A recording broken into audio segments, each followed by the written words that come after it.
Recoucou les amis, il y a mon lien VivaStream qui est disponible. La vidéo officielle sortira demain soir où je vais passer en live là-bas et j'explique tout depuis 2 ans.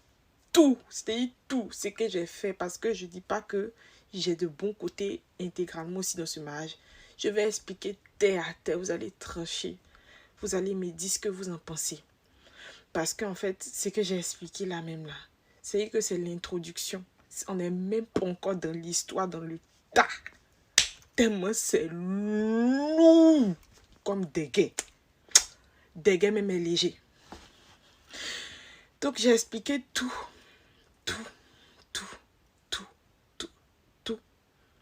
Le lien se trouve dans ma bio. Allez-y, regardez. S'il vous plaît. Si je suis en train d'expliquer, voilà, c'est vrai que y a plein de choses d'incompréhension et que les gens ne savent pas exactement. Mais moi, je vais donner ma version, comment ça s'est passé, tout. Voilà. Donc, merci pour ceux qui vont payer pour écouter, parce que l'argent versé va me servir déjà à trouver un logement, parce que l'hiver approche et il fait froid dehors. Et je n'ai nulle part où aller, je suis seule au monde ici. Et voilà, donc demain, la vidéo sortira intégralement sur VivaStream demain à, je crois, à 21h ou 18h. Commencez déjà à vous abonner. Et voilà, merci à vous. Quand on finit notre séjour de rêve à Paris, il faut qu'on rentre à Saint-Nazaire. À ce moment-là, les 100 euros, vous savez que 100 euros, ça part très vite à Paris. Il n'y a plus l'argent là. Donc, il demande à sa tante de lui donner de l'argent. Donc, il emprunte de l'argent chez sa tante. Sachant que je viens d'arriver du Bled, Côte d'Ivoire. Chez nous, en Côte d'Ivoire, on n'utilise pas les moyens de paiement comme... on utilise beaucoup l'espèce. Moi-même, je ne sais même pas. Je ne suis même pas au courant. Même, je ne connais rien dans le cadre bancaire. Quoi. Je ne connais rien dans ça. Je suis bleu dans l'histoire même. Donc, soi-disant, comme il n'a pas son portefeuille, il ne peut pas payer. Il est handicapé à ce niveau-là. Donc, il demande de l'argent à sa tante. J'ai trouvé ça bizarre, mais il dit, bon, peut-être qu'il vient d'arriver, je vais laisser tomber. Moi, je suis une fille, je me grouille. J'essaie de me débattre. J'ai commencé à vendre mes crèmes des lèvres. Mes crèmes des lèvres ont commencé à exploser sur TikTok. J'arrivais à m'en sortir avec quelque chose. On arrive à Nantes. Je lui demande, ah, maintenant qu'on arrive à Nantes, à ton portefeuille. Plus de réseau. Il m'a dit un truc là, je ne sais plus ce qu'il m'a dit, mais en tout cas, on n'a jamais retrouvé le soi-disant portefeuille qui était resté à Nantes. Donc, bref. J'ai commencé à me dire dans ma tête là, ah ma chérie, il faut que tu commences à te chercher. Hein. On dirait que là même là, c'est gâté, nanina. Hein. Il me dit, bon, peut-être que le gars, il a mis tout l'argent aussi dans le mariage. Actuellement, c'est chaud sur lui, je ne sais pas. Vu qu'il ne me parle pas de ses finances plus que ça, il est très mystérieux à ce sujet-là. Donc, il me dit que peut-être que, tchè, il ne sait pas. On a mangé soupe. Jusqu'on arrivait à Saint-Nazaire, il n'y avait rien à manger. On a mangé soupe. Parce qu'au début, on mangeait chez sa maman. Je suis arrivée, mais on sentait que c'était chaud même. Mais bon, il me dit, bon, tchè. Il commence à vendre, il commence à me débrouiller. Il fait les live TikTok, il parle les gens. Je vends. Je cherche travail à côté. Le matin, je commence à 5 h du matin. Donc, je me réveille à 4 h. Je commence à vendre. Et au moment où je vous parle de ça, on rentrait dans la période hivernale. Donc, on était son automne, en tout cas début hiver. Il commence à chercher travail. Il commence à voir que tu es ma chérie. Si tu n'étais pas bougé là, tu es dans la merde. Bouge-toi, grouille. Débrouille-toi. Allez là, c'est bizarre même. Je commence à faire femme de ménage, j'enchaîne un petit boulot. Il fait nettoyage dans les grandes surfaces. Le matin, il me réveille tôt à 4 h. Dans le froid, là, je porte mon manteau, je me lève, je prends le bus, je marche, je porte. Et puis, où je partais là, où je travaillais là. Il n'y avait pas les moyens il n'y avait pas les transports communs. Donc, je porte jusqu'en kilomètre sur kilomètre pour aller travailler dans le froid le matin. Je venais d'arriver à peine. 4 h, je me lève à 5 h, je prends il travaille, il vend. Il fait les comment on appelle même, je suis en intérim. Il dit, je me débat.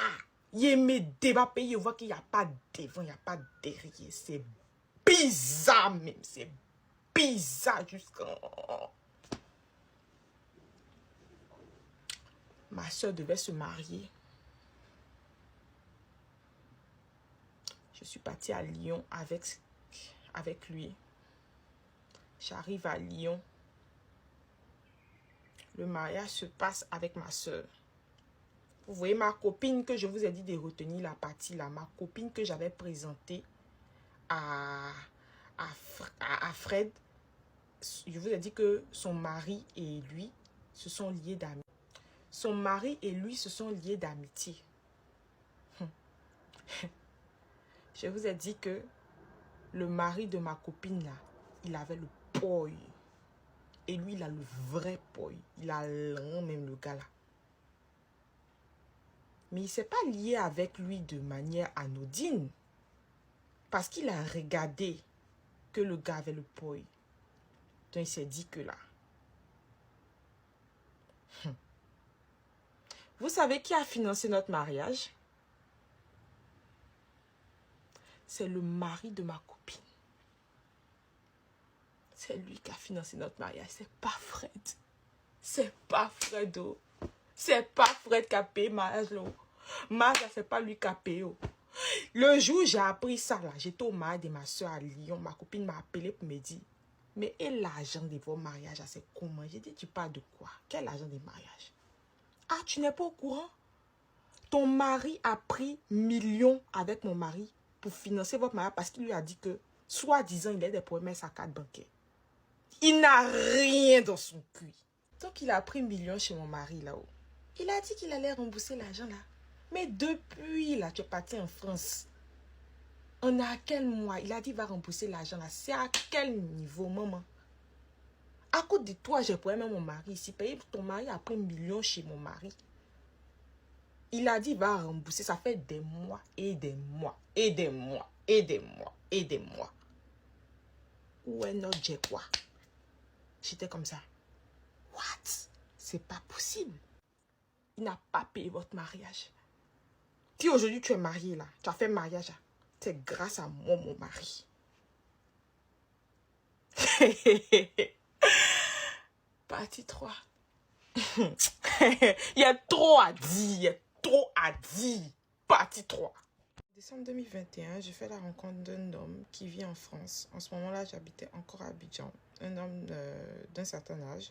Il faut savoir que j'avais 20 ans à l'époque et lui, il en avait 55 ou 54 entre les deux.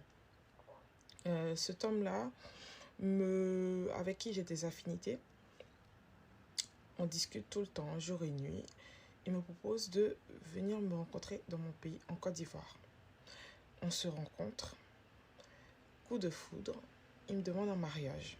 S'ensuit la démarche de CCAM, transcription et tout. Au moment où le CCAM est sorti, nous devons nous marier. Je lui dis, j'ai envie d'un mariage très simple. J'ai envie de faire un mariage tranquille. Il me dit non. Il me fait comprendre qu'il ne veut pas et qu'il veut faire un mariage en grande pompe. Je lui dis, t'es sûr? Parce qu'un mariage, ça coûte de l'argent. Est-ce que tu peux assumer? Cet homme-là me dit oui, il peut assumer. Il sait ce que ça coûte de se marier. Il connaît tout. Sachant que j'ai 20 ans à l'époque et lui, 21 ans à l'époque et lui 55, je me dis, c'est un homme d'expérience, c'est un homme sage, il sait ce qu'il fait, il pense à ce qu'il dit. Donc voilà, s'il dit qu'il peut assumer un grand mariage, c'est qu'il le peut. CCAM sort en octobre et nous décidons de nous marier en janvier de l'année suivante, c'est-à-dire janvier 2023. Donc en octobre 2022, notre CCAM sort. Étant donné que monsieur veut faire un mariage en grande pompe, chose que je n'ai pas refusée, quelle fille ne rêverait pas d'un mariage princesse, mais moi je me suis dit, bon, vu que ça coûte cher avec les voyages et tout, peut-être qu'il ne peut pas assumer, sachant que moi j'étais encore en terminale à l'époque et je n'avais pas de moyens d'avoir de l'argent. Monsieur fait beaucoup d'allers-retours entre la France et la Côte d'Ivoire. Et à un moment donné, je lui dis, mais est-ce qu'il peut assumer? Est-ce qu'il est au courant qu'on a un mariage en janvier de l'année suivante? Parce qu'il faut savoir que monsieur vient 2 fois au mois d'octobre. Il fait 2 allers-retours Côte d'Ivoire-France au mois d'octobre. La dernière fois qu'il vient, je lui dis, chérie, est-ce que tu penses que c'est une bonne idée de revenir à chaque fois comme ça alors qu'on va se marier en janvier et qu'on a toute notre vie pour vivre ensemble? Non, t'inquiète pas, je peux assumer. Je me suis dit qu'il a l'argent. Vu que monsieur passe son temps à faire des allers-retours, monsieur loue une villa, monsieur fait venir sa mère, il paye son billet aller-retour. Il paye lui-même son billet. Il vient 2 fois au mois d'octobre, aller-retour, aller-retour. À chaque fois, maison, sortie en boîte de nuit, cadeau à outrance. Il claquait vraiment l'argent, il claquait. Comment tu peux venir 2 fois au mois d'octobre, sachant qu'il était venu une fois au mois de septembre. On avait loué une villa avec sa mère à l'époque. Donc, monsieur fait des va-et-vient. Monsieur vient, monsieur blinde l'argent. C'est-à-dire, monsieur m'amène des iPhones, monsieur m'amène des mèches humaines. Monsieur, je me dis, il a l'argent. Il a l'argent. Je sais pas. Monsieur veut absolument un mariage en grande pompe. Moi-même la fille, j'étais en mode... ok, si tu peux assumer, moi ça me va. Moi j'emmène mon chéri partout. Faut savoir que moi j'étais très amoureuse et j'emmenais mon chéri absolument partout. Que ce soit chez mes copines, que ce soit chez mes proches, peu importe, je le présentais à tout le monde. Et je l'ai présenté particulièrement à une copine, elle se reconnaîtra. Je ne dirai pas son nom parce que je ne veux pas que, voilà, elle se reconnaîtra. Je la présente à cette copine-là, à cette fameuse copine qui, elle a son chéri, qui a la moula, quoi. Et ma copine et le mari de ma copine et mon mari se lient d'amitié. Vous voyez. Mais bon, moi je me dis c'est une amitié, on va dire futile, étant donné qu'ils ne se connaissent pas plus que ça. Était à quelques jours du mariage. Les choses s'enchaînent. Je viens en France en mai 2023. Ça a coïncidé avec le fait que ma soeur devait se marier aussi, mais elle en France, parce qu'elle était déjà sur place. Et elle avait des documents à faire venir de la Côte d'Ivoire vers la France, mais ça coûtait beaucoup trop cher. Et je lui ai proposé, mais étant donné que moi-même je viens en France, pourquoi je ne prendrais pas carrément tes dossiers de toi, ton mariage, pour que tu n'aies pas à payer, parce que ça coûtait à peu près 100 € pour faire venir quelques dossiers, chose qu'elle m'avait déjà envoyé, les 100 € parce que moi, mon visa n'était pas encore sorti.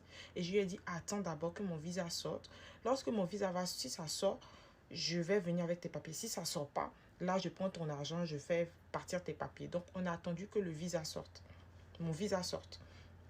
Et par la grâce de Dieu, mon visa est sorti. Quand mon visa est sorti, j'avais toujours les 100 € de ma soeur. Donc, du coup, je lui dis, bah, vu que je viens en France, je vais te faire un envoi directement sur place. Donc, il faut savoir que je suis venue en France le 21 mai 2023 avec 100 €. C'est tout ce que j'avais sur moi. J'avais les 100 € de ma soeur. J'avais rien d'autre. Fred était censé me rejoindre à Orly pour venir me chercher. J'arrive à Orly. Je suis contente de le revoir. Au moment où on dit on va prendre le taxi, il me dit que son portefeuille est resté à Nantes et qu'il n'a pas d'espèces sur lui. Et est-ce que j'ai de l'espèce sur moi? Il me demande. Je dis oui, j'ai les 100 € de ma soeur.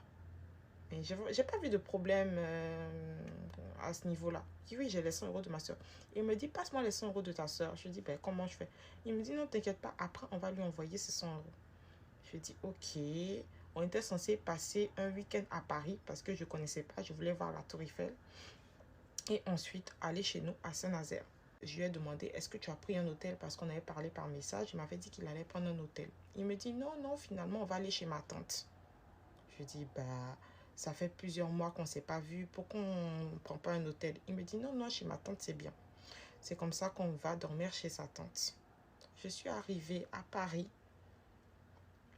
Je voulais voir la Tour Eiffel. Je voulais m'asseoir dans un bistrot parisien. Monsieur me fait comprendre qu'il n'a pas d'argent et qu'il a laissé son portefeuille à Nantes. Je voulais un jus de pomme. Il n'avait pas d'argent pour m'acheter le jus de pomme.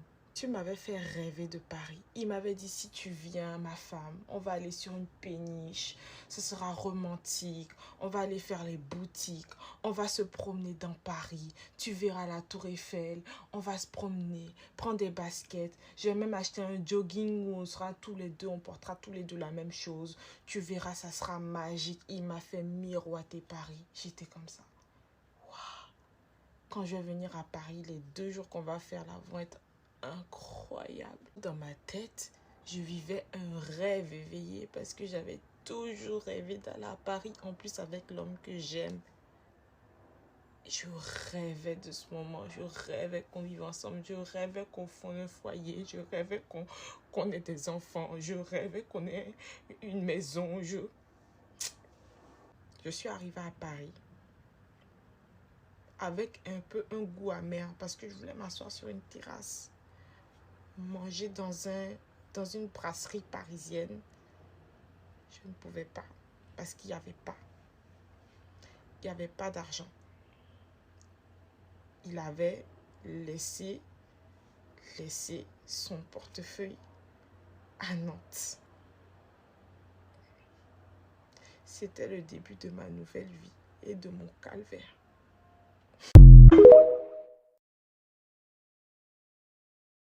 Un jour seulement, un jour, Dieu, du haut de son trône, dit tout ce que j'ai dit là, c'est faux. Ce qu'il cherche dans ma vie, il ne faut jamais y trouver. Il y a des quêtes maudites à vie. Dieu connaît mon cœur. Comment j'ai le cœur lourd. Comment j'ai donné. Dieu connaît comment je suis en dépression depuis combien de temps. Je suis fatiguée. Dieu connaît dans mon cœur. Combien de fois il a aimé ce monsieur-là? J'ai un témoin. Voilà, j'ai un témoin. Voilà, j'ai un témoin. Comment je me suis retrouvée abandonnée là? De tout ça. Comment j'ai mal au cœur. Il y a pas tant quelqu'un me dit pourquoi tu publies ça. Laissez-moi. Laissez-moi. Vous n'êtes pas là le soir quand je pleure dans ma chambre. Il n'y a personne qui est moi.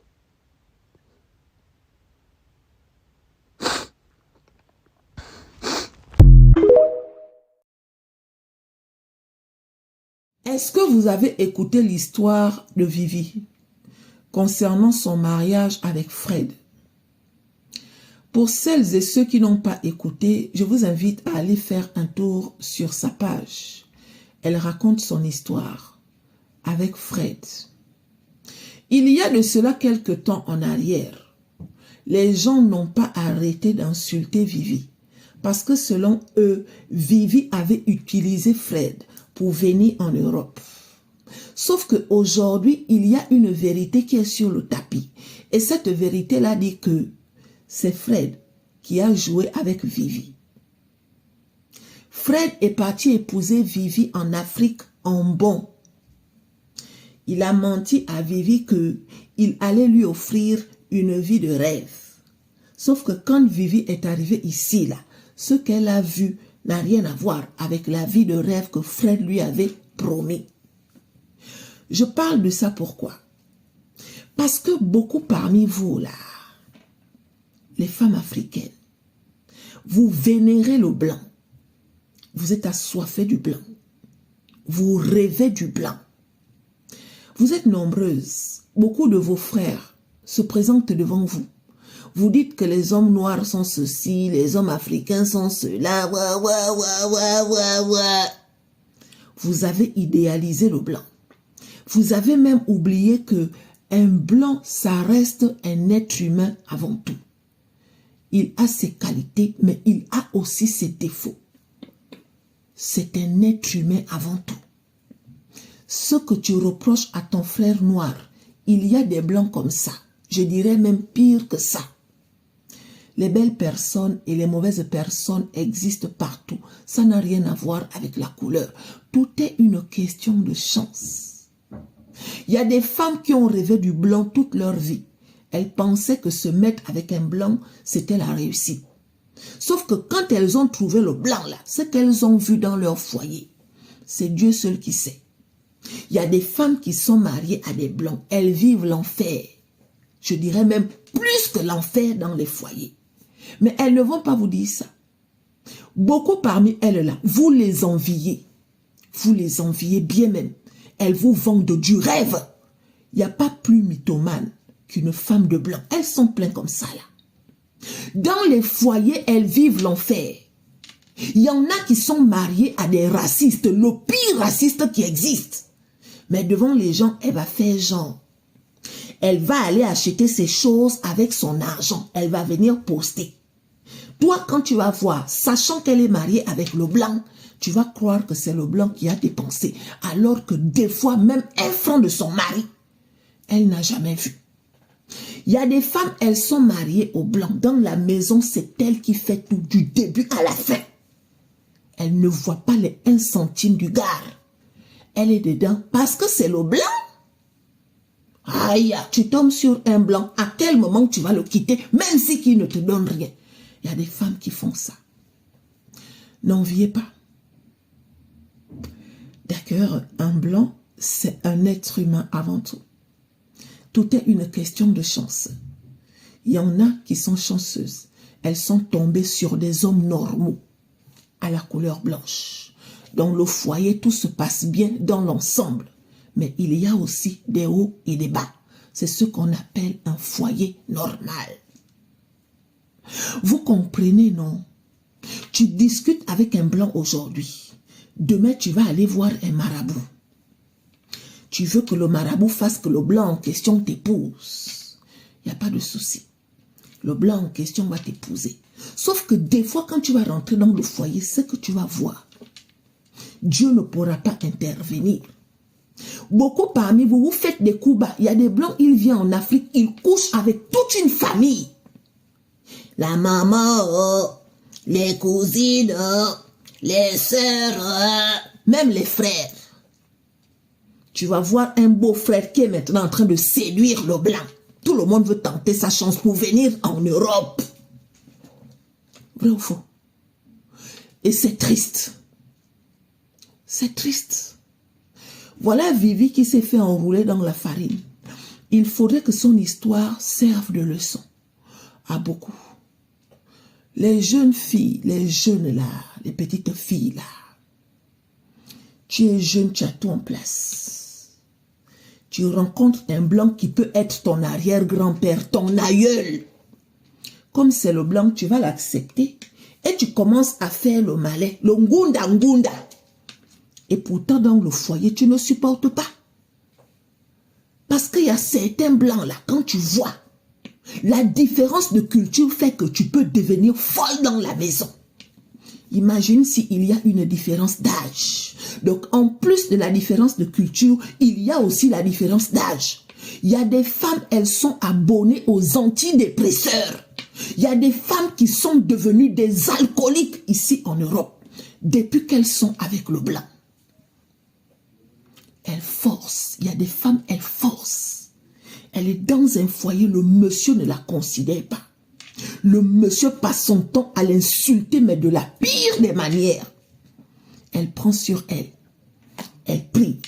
Et des fois, elle devient aigrie dans la vie de celles qui vivent un genre de vie normale. Parce que oui, il y en a qui ont des vies normales.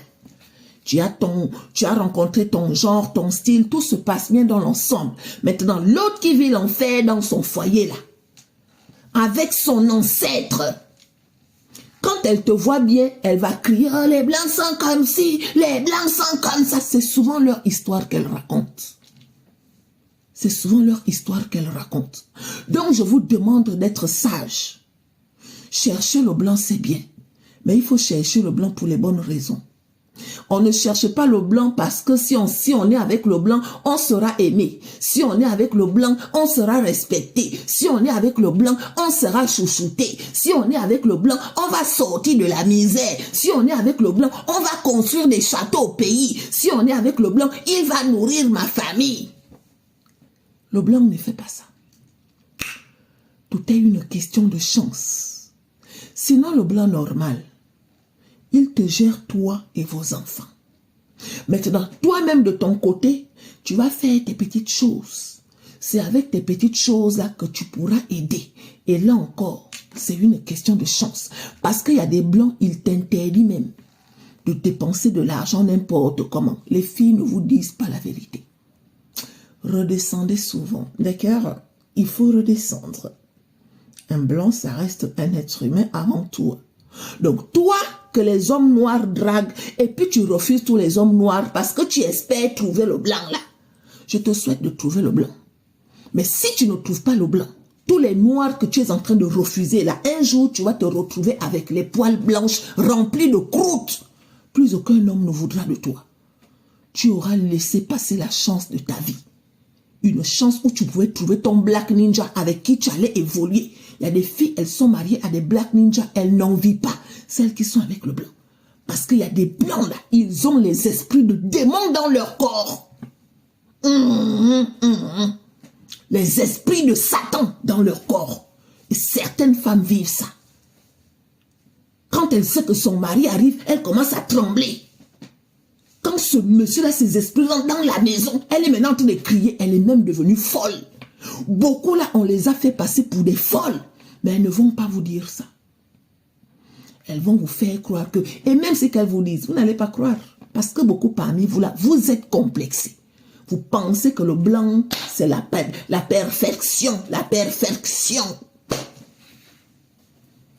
Il y a quoi toi, ma fille Vivi? Il y a quoi toi?